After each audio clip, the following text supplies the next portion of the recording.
გილოცავთ მენელსაცხებელ დედათა ხსენებას აღდგომიდან მესამე კვირას ეკლესია იხსენიებს წმინდა დედებს, რომელთა სახელები ჩვენ ჩამოლოცვაში მოვიხსენიეთ. მესამე მაინც განმარტებისთვის რო იწოდეთ, იმიტომ ეწოდება, რომ აღდგომა ითვლება პირველად, ანუ მეორე იყო კვირა წყალობა და მესამე დღეს არის მენელსაცხებელ დედათა კვირიაკე და თუ ჩვენ დღევანდელი დღესასწაულის ხასიათს დავაკვირდებით, ვიხდებით, რომ დღეს ეკლესია განადიდებს მანდილოსნებს, იმ ქალებს, რომლებმაც მოციქულთაგან განსხვავებით, თქვენ იცით, რომ როდესაც მაცხოვარი ჯვარზე გააკეს, მხოლოდ იოანე ღვთისმეტყველი დარჩა მაცხოვართან ერთად ბოლომდე, დანარჩენი მოციქულები, შეშინებულები სხვადასხვა მხარეს იყვნენ გაქცეული და იმალებოდნენ, ეშინოდათ, რომ ისინიც ისევე არ დაეხუცათ, როგორც მაცხოვარი. ახლა ეს იმის მანიშნებელი კი არის, რომ მოციქულებს არ უყვარდათ უფალი, უბრალოდ ადამიანური სისუსტე გამოაჩინეს მათ და როგორც ეკლესიის სწავლებით ვიცით, სულიწმიდის მადლით ისინი არ იყვნენ გაძლიერებული და ვერ შეძლეს თვითონ საკუთარი ძალებით ამ განსასწრელ წინ დადგომოდნენ. ხოლო რაც შეეხება იოანე ღვთისმეტყველს და დედებს, მათ გმირობის მაგალითი აჩვენეს განსაკუთრებით დედებმა და ეკლესიაში და სახარებაში გამორჩეულადაც არის აღნიშნული და გამოყოფილი, რომ პირველი, ვისაც ეცხადება აღმდგარი უფალი, სწორედ ერთ-ერთი მენელსაცხებელი დედა, მარიამ მაგდალინელი. არსებობს წმინდა გარდამოცემა, პირველად ღვთისმშობელსო გამოეცხადა, მაგრამ წმინდა წერილში მარიამ მაგდალინელია მოხსენიებული იმ ადამიანად, რომელმაც პირველად იხილა მკვდრეთით აღმდგარი უფალი.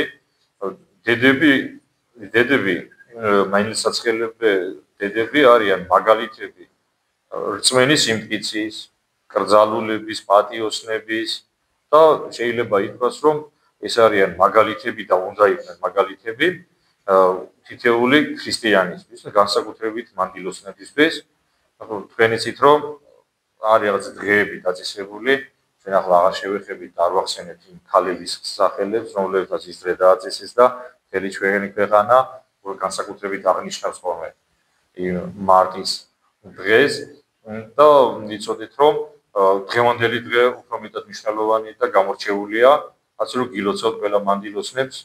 დედების გმირობა არ იყო შემთხვევითი, როგორც ამბობენ და ეს ასე არის, ქალები განსაკუთრებულად გამოირჩევიან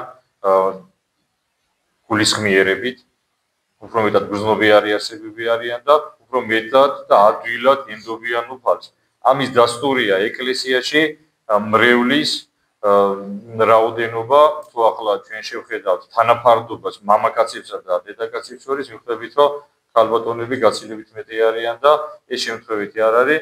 კაცებს რაღაცა ესეთი დამოკიდებულება გვაქვს ჩვენ, რომ განსაკუთრებით უჭირთ მამაკაცებს თავის დამდაბლება. ახლა განსაკუთრებით ქართველებს ახლა ჩვენ ამ ბრძოლაში ნატანჯერს განსაკუთრებით სიფრთხილე გვახასიათებს ხოლმე და სამწუხაროდ ამ სიფრთხილეს, რომლებიც მტერების მიმართ იჩენდა ჩვენი წინაპრები, ჩვენ ახლა ეკლესიის მიმართ გადავიტანეთ და ეკლესიაში ძალიან ისე იშვიათად მოდიან მამაკაცები, რა თქმა უნდა, დიდება უფალს ვინც არის, მადლობა ღმერთს ამისთვის და იმედია, რომ მამაკაცები უფრო მეტად იაქტიურებენ და დადგებიან ეკლესიაში თავიანთი დედების, ცოლების, შვილების ბერძნით, რომლებიც ღვთისმშობლით გარან ეკლესიაში და ლოცულობენ არა მარტო საკუთარი თავისთვის, არამედ მათთვისაც. და როგორც გითხარით, ეს არ არის გამონაკლისი დღევანდელი ჩვენი მდგომარეობა, მაცხოვრის დროსაც სწორედ ასე იყო, ყველაზე მეტად მაცხოვარს